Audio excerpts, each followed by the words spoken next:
Mais quelle fin! C'était Totoro, vous êtes toujours sur RCV 99 FM pour Opium, l'émission culturelle qui réunit Arthur, Léo, Salma et Valentin autour de cette table. C'est maintenant l'heure d'un grand moment, attention, attention. Et c'est vous, parce que, mais oui, bien sûr, moi parti. Mais qui allait celle-là? Qu'est-ce que j'ai fait, moi? Donc ce que vous proposez comme d'habitude, c'est de la poudre de perlimpinpin. Le débat. Et oui, c'est l'heure du débat que tu as choisi, Salma. C'est ça. À l'heure où le silence est brisé et la parole libérée, les questions relatives à la condition de la femme dans les sociétés sont plus que jamais évoquées. Il semblerait que peu importe ses origines, son statut socio-économique, sa couleur ou sa religion, la femme est ou sera confrontée à des difficultés à cause de son sexe. De ce constat découle la notion de féminisme, que l'on définit comme un ensemble de mouvements qui a pour objectif l'égalité dans son ensemble entre les femmes et les hommes. En quelques chiffres, les hommes, en France, gagnent 19,2% de plus que les femmes. 80% des femmes sont confrontées au sexisme au travail. 97% des PDG sont de sexe masculin en France. Et une femme décède tous les 3 jours, victime de son conjoint. Cela concerne uniquement la France, l'un des pays, que je dois rappeler, les plus développés au monde. Au Maroc, par exemple, les chiffres sont plus poignants. Une femme devrait tolérer la violence pour préserver l'union de sa famille pour 62% des hommes. Une femme qui s'habille de manière provocante mérite d'être harcelée pour 72% des hommes. Et un mari qui force son épouse à avoir des rapports sexuels ne doit pas être poursuivi pour 66% des hommes. Cela met les choses en perspective. Et comme l'illustrent parfaitement Leila Slimani et Laetitia Corine dans la BD Parole d'honneur, la société marocaine et musulmane condamne le désir et la liberté d'aimer, qui sont des libertés fondamentales.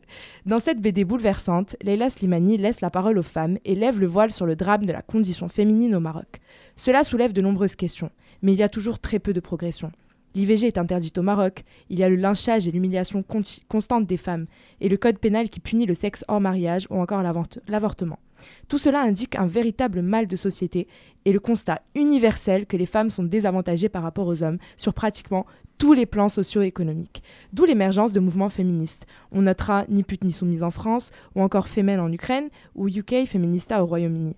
Tout d'abord, je me suis posé la question, pourquoi cet aspect négatif du terme féministe? Pourquoi cette vision péjorative? Les féministes sont souvent qualifiées de masculines, hystériques, violentes. Pour quelles raisons? Les hommes à cette table, vous pouvez peut-être répondre à ça. Vous sentez-vous menacés par la fin, en fait, car cela implique la destruction du patriarcat. Alors, désolée, j'ai bugué. Ça dépend, je trouve qu'il y a différentes formes de féminisme et il faut savoir faire la différence entre les femmes qui, effectivement, sont extrêmement remontées contre les hommes de manière générale et qui trouvent que l'homme sera toujours dans cette position, effectivement, tout à fait patriarcale et que c'est quelque chose qu'il faut lutter par essence, ou il y a certaines féministes qui, elles, veulent tout simplement l'égalité pure et au final ne plus être embêtées par ces distinctions hommes-femmes. Et je pense que c'est ce féminisme-là qu'il faut promouvoir.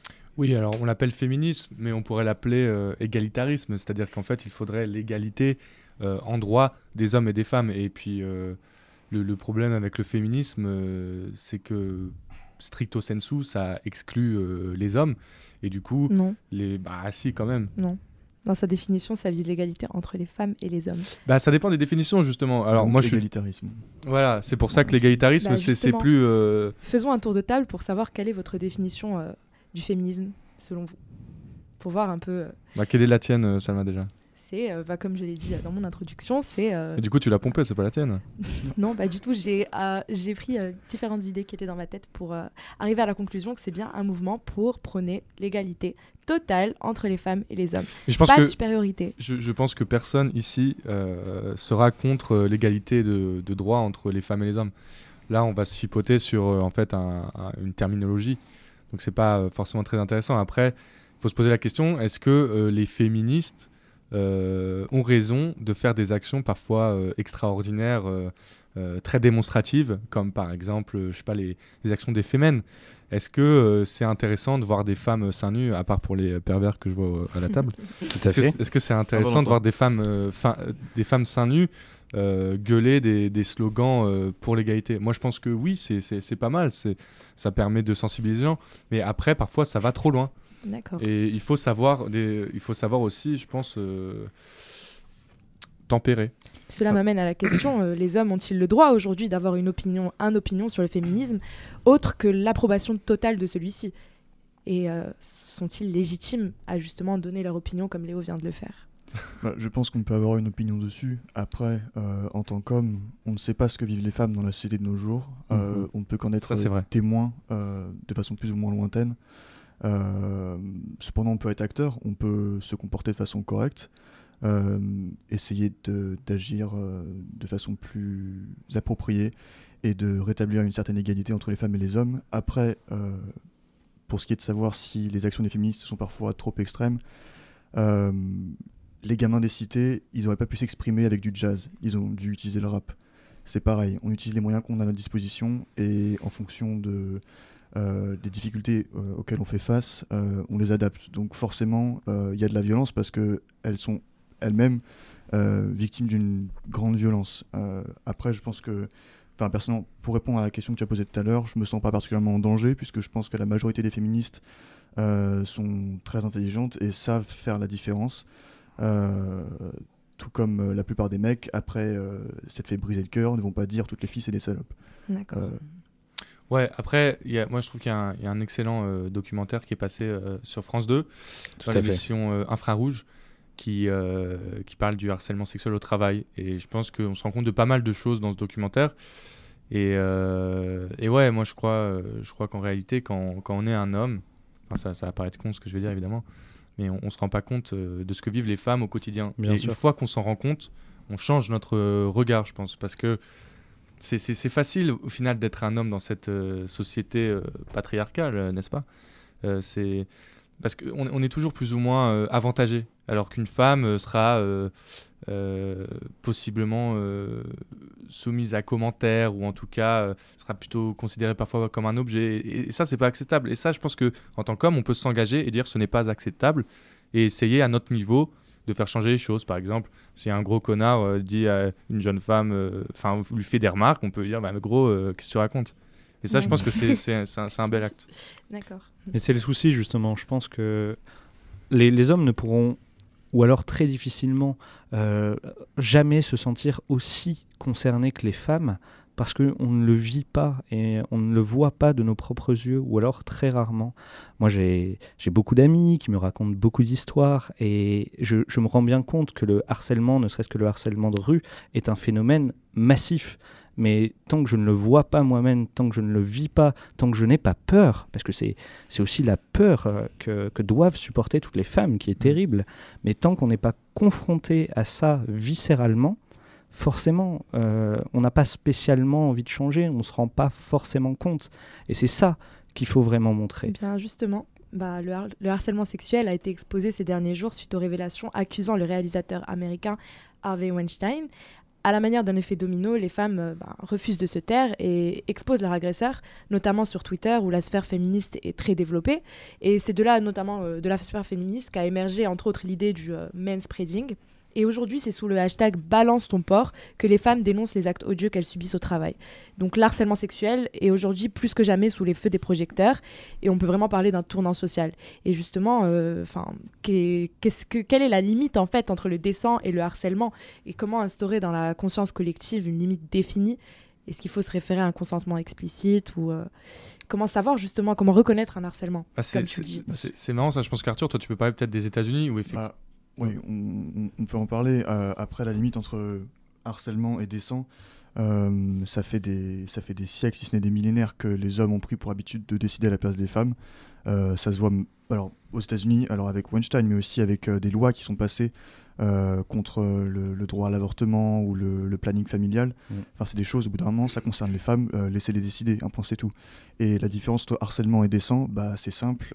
Déjà, quand tu es producteur de films, pour un rendez-vous qui concerne le travail, tu n'invites pas l'actrice dans ton hôtel privé. Ça paraît, c'est la base, quoi. Dans le cadre du travail, ça se fait dans un bureau. Déjà parce que pour les hommes, c'est comme ça que ça se passe, et donc une actrice mérite ce genre de traitement aussi.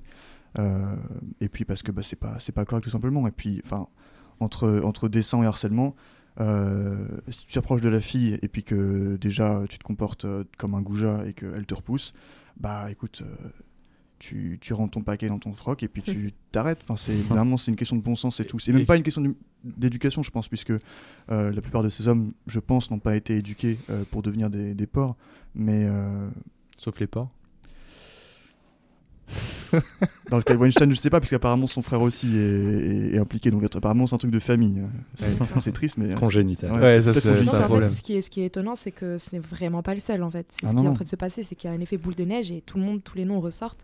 Et c'est intéressant de voir qu'en fait, il y en a partout du harcèlement Il y en a sexuel. partout, Et dans le surtout dans cette sport, industrie-là bien sûr. où justement les femmes sont mises en valeur et les femmes sont assez, sont assez féministes dans ce monde-là en général. Et ça fait mal de voir qu'elles-mêmes sont touchées. Donc on peut citer Cara Delevingne, des tas d'actrices. Des actrices, il y en a des centaines. Des femmes Tout à comme ça fait. qui sont justement un symbole de pouvoir. Mais pas que des actrices, en fait. et C'est qui ça qu'il faut subissent ça comprendre. aussi. C'est que les actrices sont mises en lumière, mais combien de femmes au quotidien se sont Bien fait sûr. Oui, bien agresser sûr, mais je Dans dis les milieux justement, faut pas les sans oublier. argent. ce que je souligne justement, c'est que ces personnes-là sont justement des gens qu'on ne soupçonne pas pouvoir vivre ce genre de choses.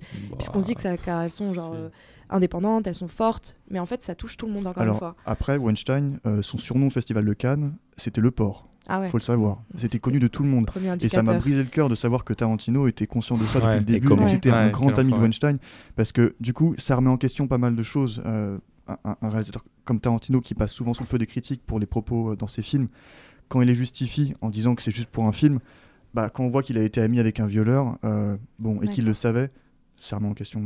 Ouais. Bah, Pas mal de justement, c'est toute la justifications. loi du silence dans Bien sûr. ce cas-là. Bien sûr. Et donc, juste pour conclure, pensez-vous qu'on ait besoin du féminisme aujourd'hui dans la société occidentale telle qu'elle est ouais.